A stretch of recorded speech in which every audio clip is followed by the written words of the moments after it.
બનાસકાંઠા જિલ્લામાં આજે સ્થાનિક સ્વરાજની ચૂંટણીનો જંગ ખેલાયો છે, જેમાં સાંજ સુધીમાં મતદારોએ મિશ્ર પ્રતિસાદ આપતા જિલ્લાના ભવિષ્યને ઈવીએમમાં કેદ કર્યું છે. બનાસકાંઠામાં આજે સવારના 7 વાગ્યાથી જ લોકશાહીના પર્વનો પ્રારંભ થયો હતો, જેમાં સાંજે 5 વાગ્યા સુધીમાં જિલ્લા પંચાયત બેઠકો પર સરેરાશ 60.44% જેટલું મતદાન નોંધાયું છે.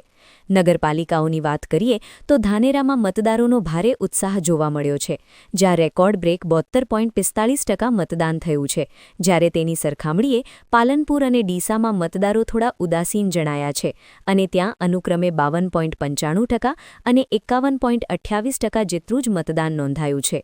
ગ્રામીણ વિસ્તારોમાં હળાદ તાલુકો 71.82% સાથે મોખરે રહ્યો છે, જ્યારે દાંતામાં પણ 66.98% જેટલું માતબ્બર મતદાન થયું છે.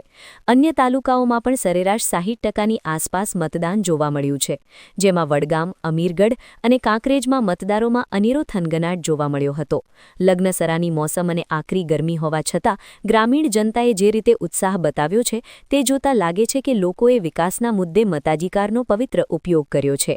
બનાસકાંઠાના શહેરી વિસ્તારો કરતાં ગ્રામીણ પંથકમાં મતદાનનો આંકડો ઊંચો રહ્યો છે, જે લોકશાહીની મજબૂતીના સંકેત આપે છે.